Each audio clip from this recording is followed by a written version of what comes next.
Hello, honors pre-calc. Welcome to lesson 3.4, exponential and logarithmic equations. And in this lesson, we're going to bring a lot of the big picture together so that we can actually apply what we've learned about exponential and logarithmic expressions in order to solve for x, right? So today, what we're going to do is use properties of inverses to solve exponential and logarithmic equations. And we will also consider the domain of a logarithmic function to determine if solutions when solving are extraneous. The central question today is, how do you solve exponential and logarithmic equations using inverse operations? You already need to know what an exponential function is. That's when x is in the exponent. You need to know what a logarithm is. We've been using those a lot recently. And you need to know the concept of an inverse, right? Like if there's x plus 2 equals something and you need to solve for x, then you would, use the opposite operation. So you would subtract. That's an inverse, right? Here's an example of a question we'll be able to solve after this lesson.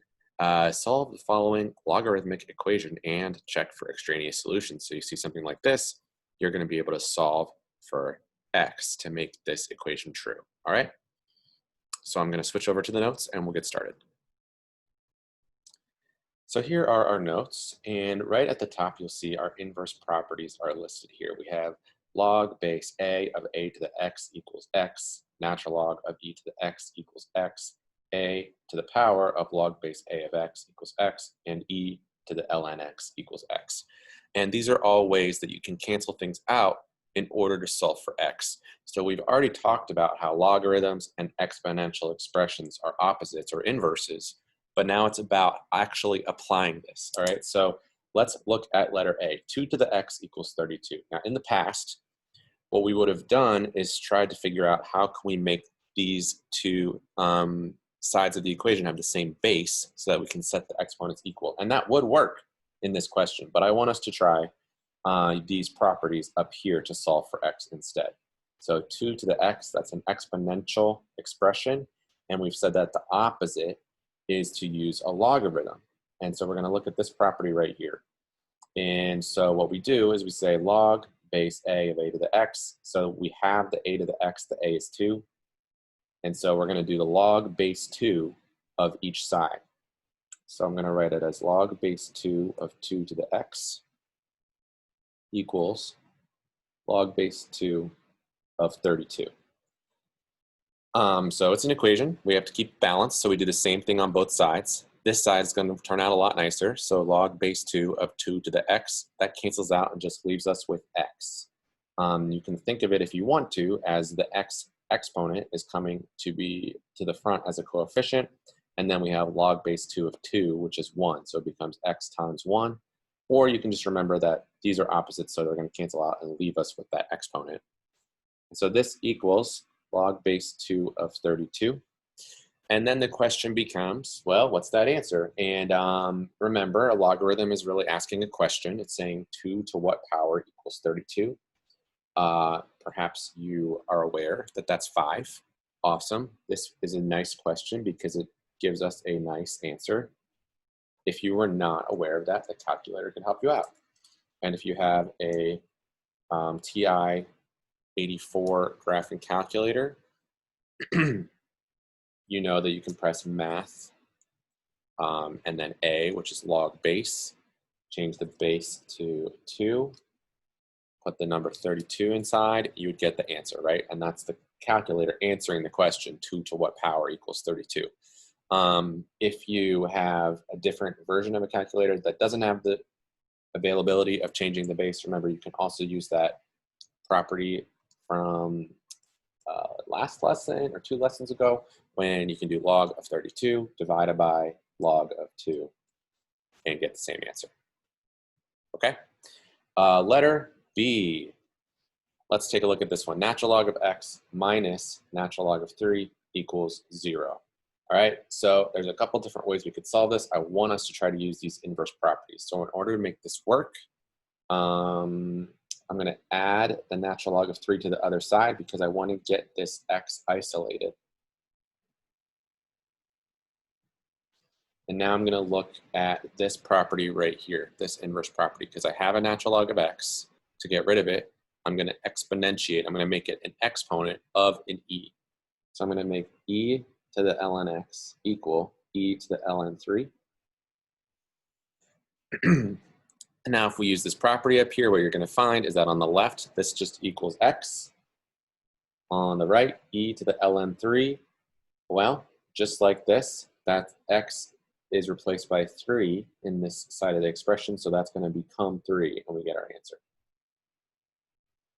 That might be obvious just from looking at the setup of the question, right? ln 3 minus ln 3 makes sense that would equal 0, but this is kind of the work with our inverse properties that we're doing here.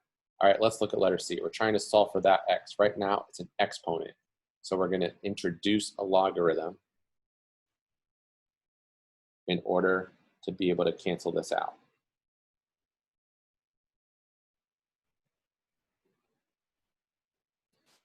Okay, and on the left side here, that's all going to cancel and give us x. So x equals log base 1/3 of 9. So the question becomes 1/3 to what power equals 9? Well, you can type that into your calculator, or you can think about that 1/3 would have to be flipped to 3. So that would require a negative exponent, and then 3 squared is 9. So it's going to be -2.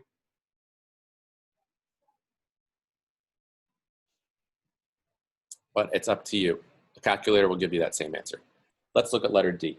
We have e to the x equals 7. So we're going to use this property up here where we take the natural log of both sides in order to cancel out the e and be left with x. So we're going to have natural log of e to the x equals natural log of 7. And now the natural log of e cancels out, leaves us with x equals natural log of 7. All right, so that natural log of 7 is saying e to what power equals 7. That's definitely not a whole number, so that's a valid answer here. If you wanted to approximate it on the calculator, you could, and you'd get 1.946.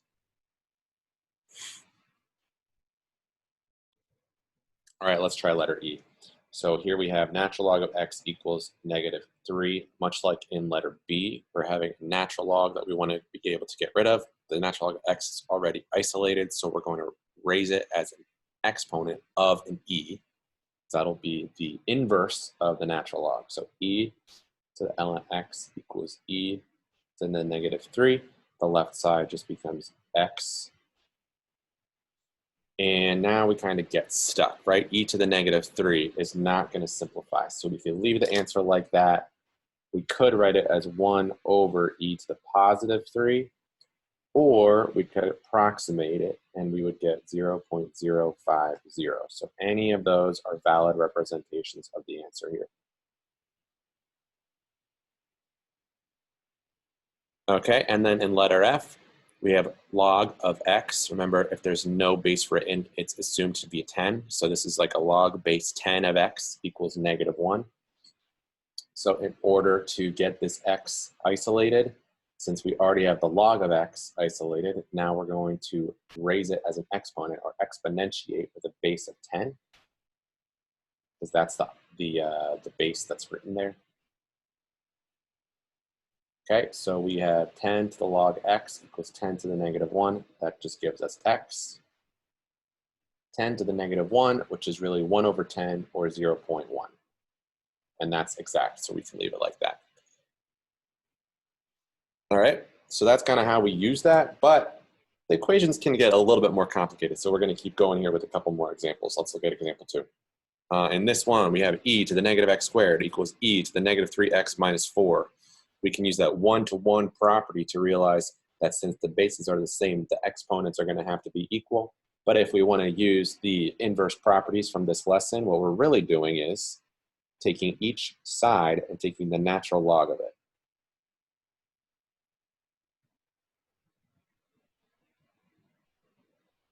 Okay, and then that's going to cancel out the e.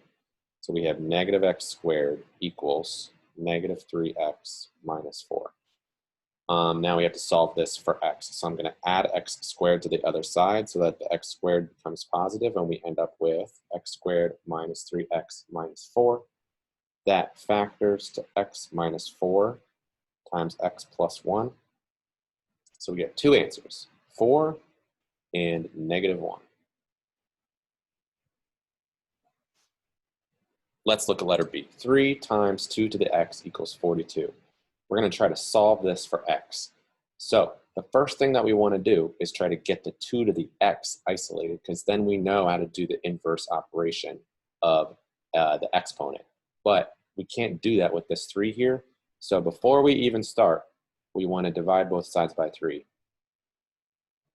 Think of the 2 to the x as like one chunked together part of your equation that we can't separate yet, but we can get rid of the 3. So we end up with 2 to the x equals 14. Now we can finish solving for x. So since we had a base of 2 with an exponent of x, we're going to do log base 2 of each side. And over here, it cancels out and leaves us with x. And log base 2 of 14, let's see, that's 2 to what power equals 14? That's not going to be a whole number, but I know that 2 to the 4th is 16, so it's going to be a little bit less than 4. But if I type that into my calculator, I'm going to end up with 3.807. So either of those answers is appropriate here. In letter C, we have 4e to the 2x equals 5. I'm trying to solve for x. Again, this 4 is something that we can easily get rid of first, so that's what we want to do.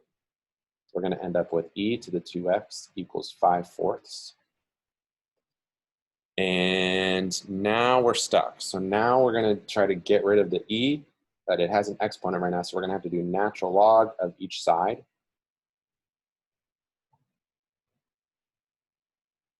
Like this. And the natural log of e cancels out, leaves us with that exponent as a base, 2x. And we get 2x equals natural log of 5/4. We can finish solving for x now by dividing both sides by 2. So we're going to get natural log of 5/4 divided by 2. So that is a totally valid answer here. If you wanted to go a step further, you most definitely can. But you'd end up approximating and you'd get 0.112 as another valid form of the answer, right? This is asking a question. It's saying e to what power equals 5/4. That's definitely not a whole number. And then we divide that answer by 2, and that's what we end up with. All right, let's keep going. Letter D, e to the x plus 5 equals 60. So this time we have a plus 5 we can get rid of first.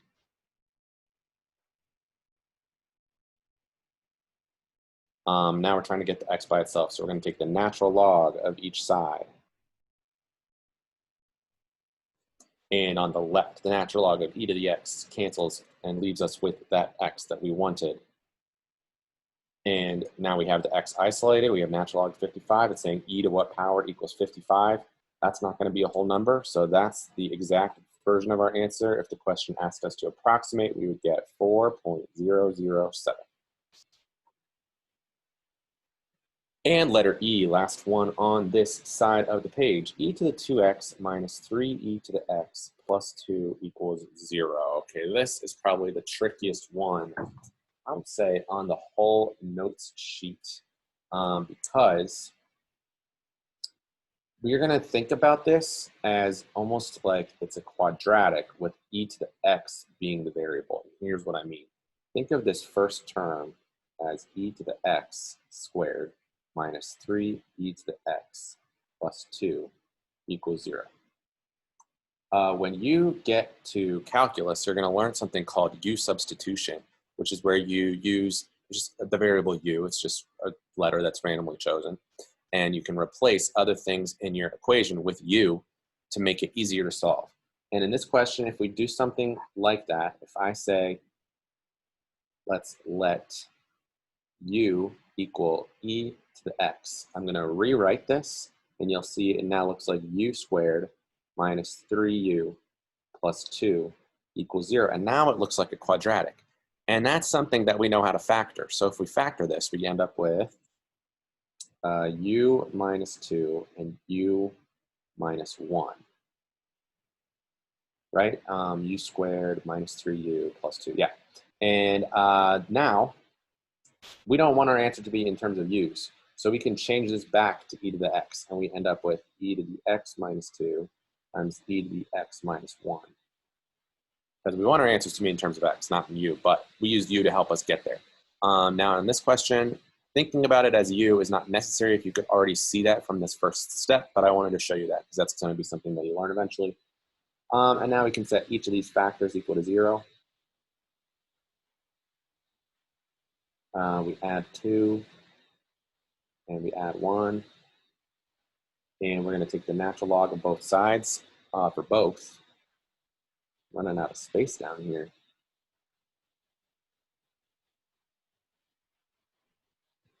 So we end up with x equals the natural log of 2, and x equals the natural log of 1. And natural log of 2 is approximately 0.693. The natural log of 1 is e to what power equals 1. That's 0. That's not approximate, that's exact. Okay, so there's our answers. And I will tell you right now, I'm never going to ask you to do a question like this on a quiz. This is just kind of a challenge problem that might show up in a homework or a review as a challenge question, but it won't be on a quiz. But that's the process that you have to do for that. All right, let's keep going. Example 3, solve for x, round to 3 decimal places when necessary. So now it's telling us to round to 3 decimal places. So we're not going to give those exact answers unless the decimals happen to be exact. So let's try this. So in letter A, natural log of x equals 3. If you've been following along so far, you should know what to do. Actually, I bet you could probably do this whole section by now. So if you want to pause this video and just try these 5 questions and then watch to see if you agree with my answers, that would be awesome. I encourage you to do that. But I'm going to keep going here. So natural log of x equals 3. I'm going to do e to the natural log of x equals e to the third. So I'm exponentiating both sides with a base of e. And on the left, I end up with x equals e to the third. And we're supposed to round to 3 decimal places, so that's going to be 20.086. For letter B, same idea, right? Because we have that natural log again. So we're going to do e to the ln x equals e to the second. I end up with x equals e to the second, which is approximately 7.389. In letter C, okay, this one's a little bit different. We've got log base 6 of 3x plus 14 minus log base 6 of 5 equals log base 6 of 2x.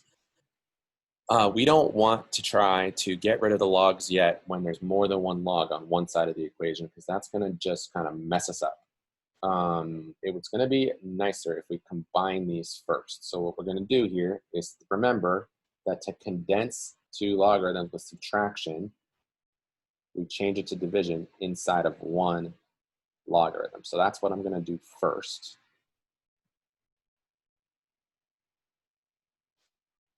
And now we can exponentiate. So I'm going to put a 6 to this power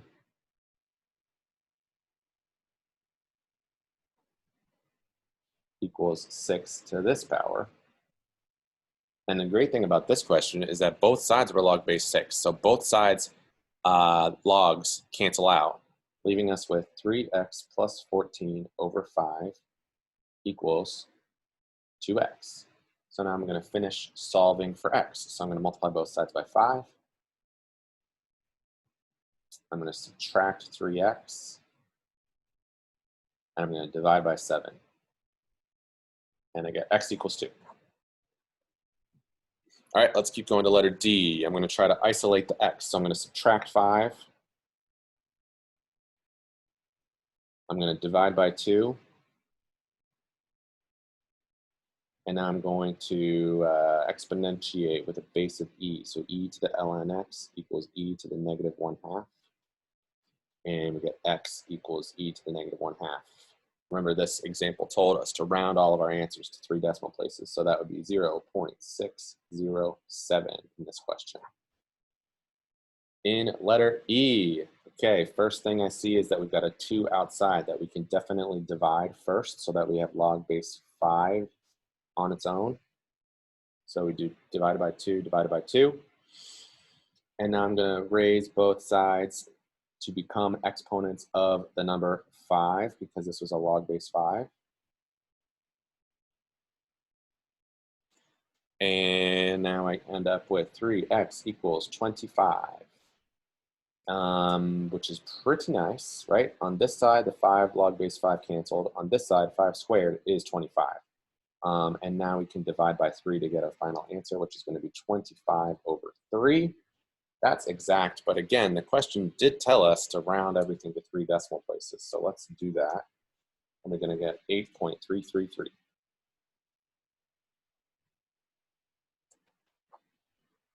All right, last new thing in this notes, which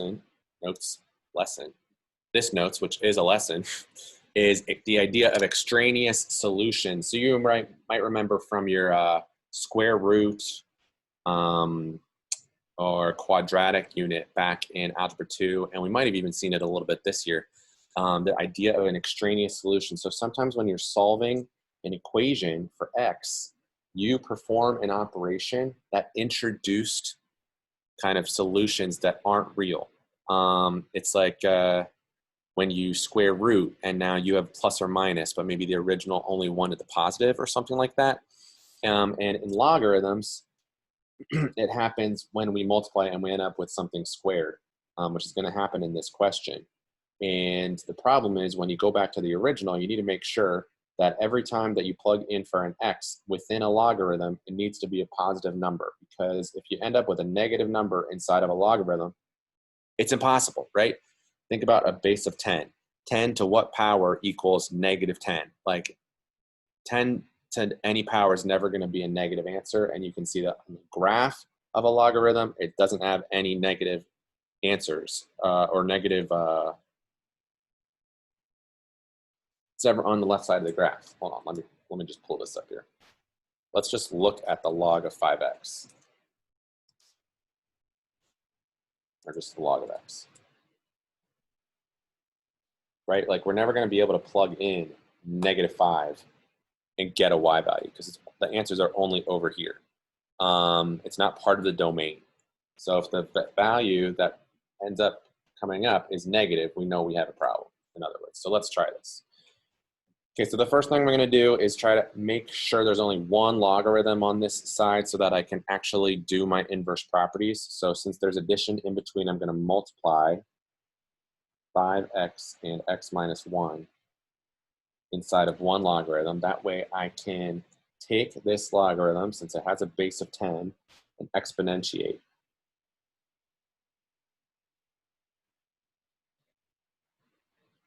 So I'm putting a base of 10 on both sides. On the left, that means that the 10 and the log cancel out and leave us with 5x times x minus 1. And on the right, we end up with 10 squared, which is 100. Now I'm going to have to solve. So I'm going to distribute this 5x. I'm going to subtract 100 to the other side. And then I have to try to factor this. Right now I see that there's a 5 in every term that could be divided out. We have a common factor. I'm going to divide both sides by 5. I end up with x squared minus x minus 20 equals 0. If I factor this, I end up with x minus 5 times x plus 4 equals 0. So our two answers are x equals 5 and x equals -4. So now we get to the part where we have to check for extraneous solutions. So if I try to plug 5 in back up here, I get 25 and 4. So let's try that. It becomes log of 25 plus log of 4. That answer is indeed 2, so that did make this equation true. What about -4? So if we try log of 5 times -4 is going to be -20, plus log of -4 minus 1 is going to be -5.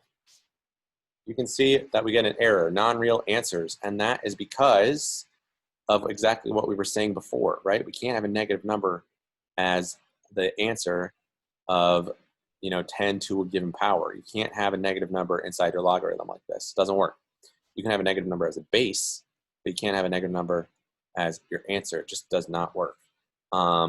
So this -4, I'm going to cross it out and say that was extraneous. That's not actually one of the solutions. There's only one solution here, and that is x equals 5. Let's move on. Last question is an application question. Doubling your interest. You have deposited $500 into an account that we pays 6.75% interest compounded continuously. How long will it take your money to double? This is compounding continuously, so we know that we're going to be using the equation a equals p e to the rt. You don't have to memorize this equation. I'm always going to be giving you these formulas, but you need to know how to apply it, right? I'm not going to always tell you what each of these letters means. So in this question, we're depositing $500. So that means P is 500, the principal. The interest rate is R, and it's always inputted as a decimal version of the percent. So it's going to be 0. Why did I write that? 0.0675. How long will it take your money to double? Okay, so this is an interesting question. How long is saying that we don't know what T is. And how long will it take your money to double? So A is always the answer. It's like the current balance in the account. So let's think about that. If our money is doubling, our money, which was the principal amount of $500, is going to have to become 1,000. Right, so that's what we're working with here. So we're going to end up with 1,000 equals 500 e to the 0.0675 t. And so far in these types of questions, we've always been solving for A or potentially for P. We've never been solving for something in the exponent, but now we can. We can figure out what T is. So let's do this. So we're going to divide by 500, end up with 2 equals e to the 0.0675 t. And now we got to get that t out of the exponent. So we're going to have to take the natural log of each side.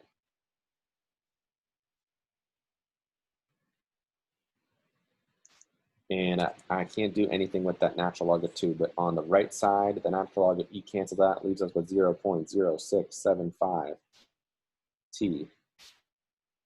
And now we can divide that decimal to the other side. We end up with natural log of 2 over 0.0675 equals t. And that's technically the answer, but I'm pretty sure if you tell somebody that we have to wait this many years, they're not going to know what you're talking about. So we're going to approximate this with a decimal. And if you type that into a calculator, you're going to end up with 10.269 years. Okay, so there you go. That's how you do these questions. Thank you very much for watching. And if you have any questions, let me know. Good luck with the assignment. Have a great day.